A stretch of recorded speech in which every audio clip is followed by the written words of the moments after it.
अस्सलामु अलैकुम वरहमतुल्लाहि वबरकातुहू। आलिमी तहरीक सुन्नी दावत इस्लामी के ज़ेर एहतमाम हर साल दाइए कबीर हज़रत अल्लामा मौलाना हज़रत शाकिर अली नूरी साहब किबला की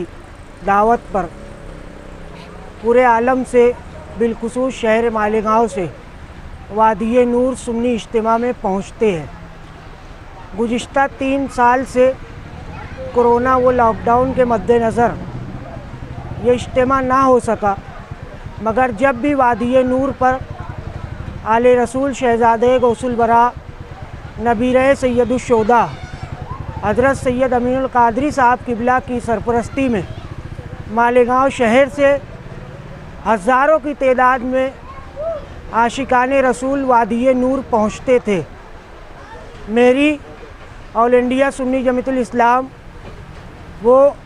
शरीक तमाम सूफिया किराम की खानकाओं की जानिब से शहर मालेगांव से बिलखुसूस अपील है कि मालेगांव एक शनाख्त का शहर है, जहाँ कहीं तहरीक आंदोलन या कोई जलसा जुलूस मालेगांव शहर से होता है या मालेगांव के लोग उसमें शिरकत करते हैं तो अपनी शनाख्त तो छोड़ते हैं। तो वादी नूर में भी जब जब शहर मालेगांव से काफ़िला हुजूर सैयद साहब किबला की सरपरस्ती में पहुंचा तो एक शनाख्त तो छोड़ा। वही शनाख्त को बाकी रखने के लिए ऑल इंडिया सुन्नी जमीयतुल इस्लाम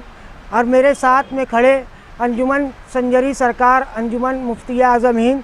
वो खानकाए नवाजिया, खानकाए चिश्तिया कादरिया पाक पंजतन चौक, राष्ट्रीय मुस्लिम मोर्चा, दरगाह हज़रत मासूम शाह कुट्टी व दीगर मुंसलिक तमाम तंजीमों की जानिब से शहर मालेगांव से बिलखुसूस गुजारिश है कि आले रसूल सैयद अमीनुल क़ादरी साहब की सरपरस्ती में ये काफ़िला वादी नूर 16, 17, 18 दिसंबर को जो आलमी इज्तिमा सुन्नी दावत इस्लामी के ज़ेर एहतमाम हो रहा है, बड़ी तादाद में हज़ारों की तादाद में पहुँचे। गुज़िश्ता रोज़ सुन्नी दावत इस्लामी की एक बाइट मैंने सुनी, उसमें कहा गया कि 111 गाड़ियाँ का इंतज़ाम शहर मालेगांव से किया जा रहा है। मेरी सरकार गौसुल आज़म दस्तगीर की बारगाह में दुआ है कि ये 11वीं का महीना है, इंशाअल्लाह शहर मालेगांव से आशिकाने रसूल यकीनन जो ख्वाहिश सुन्नी दावत इस्लामी कर रही है 111 गाड़ी की, इंशाअल्लाह मालेगांव से 111 गाड़ी का काफ़िला वादी नूर आज़ाद मैदान मुंबई पहुँचेगा।